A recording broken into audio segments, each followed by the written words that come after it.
During Tucker Carlson's interview of Texas Senator Ted Cruz, one of our favorites, the topic of the Bible came up. And usually I wouldn't be all that interested. I don't want to hear two grown men talking about the Bible, right? It's not for me, it's for other people. However, Ted Cruz brought up the Bible in the context of why he supports the country of Israel so aggressively. Fair enough. Now, one thing that I know for sure about Tucker Carlson is that he is a man of faith. He's not faking it. He talks about his faith all the time. And since he's knowledgeable about the Bible, he thought he would challenge Ted Cruz a little bit. So without further ado, let's take a look. Growing up in Sunday school, I was taught from the Bible, those who bless Israel will be blessed, and those who curse Israel will be cursed. And from my perspective, I want to be on the blessing side of things. Of those who bless the government of Israel? Those who bless Israel is what it says. It doesn't say the government of, it says the nation of Israel. So that's in the Bible. As a Christian, I believe that. Where is that? I can find it to you. I don't have the scripture off the tip of my, you pull out the phone and use the Google. It's in Genesis, but so you're quoting a Bible phrase. You don't have context for it and you don't know where in the Bible it is, but that's like your theology? I'm confused.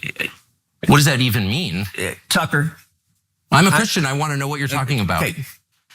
Where does my support for Israel come from? Number one, because biblically we're commanded to support Israel. But number two, hold on. Hold on. You're a senator and now you're throwing out theology, and I am a Christian and I am allowed to weigh in on this.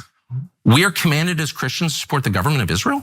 We are commanded to support Israel. Is the nation God's referring to in Genesis, is that the same as the country run by Benjamin Netanyahu right now?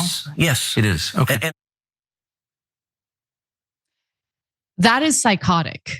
Okay, what Ted Cruz said there is psychotic. Really, you're gonna hide behind the Bible to explain your unwavering commitment to a man who's running a government that's carrying out a genocide right now? Really? That's what your theology is. See, people like Ted Cruz, unfortunately, for those who are actually genuine about their faith, a detriment.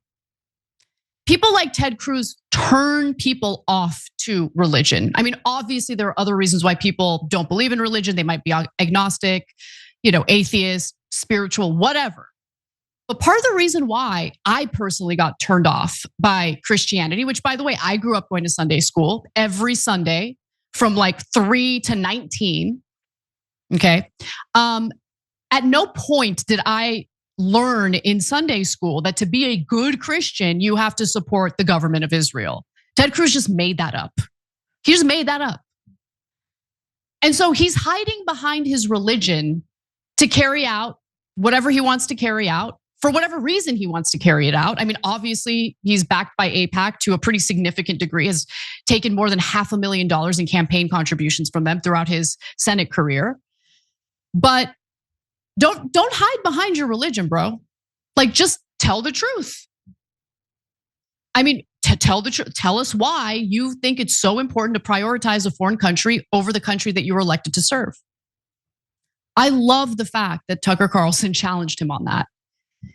Because I don't know, I'm not in Tucker's head, so I can only speculate. If you are sincere about your faith, as Tucker is, hearing someone like Ted Cruz cite Christianity, especially in this context of what the Israeli government is currently doing, to provide cover for what the Israeli government is currently doing, it's just unacceptable. It really is. I would be so offended by that if I were still a practicing Christian. Every time you ring the bell below, an angel gets his wings. Totally not true, but it does keep you updated on our live shows.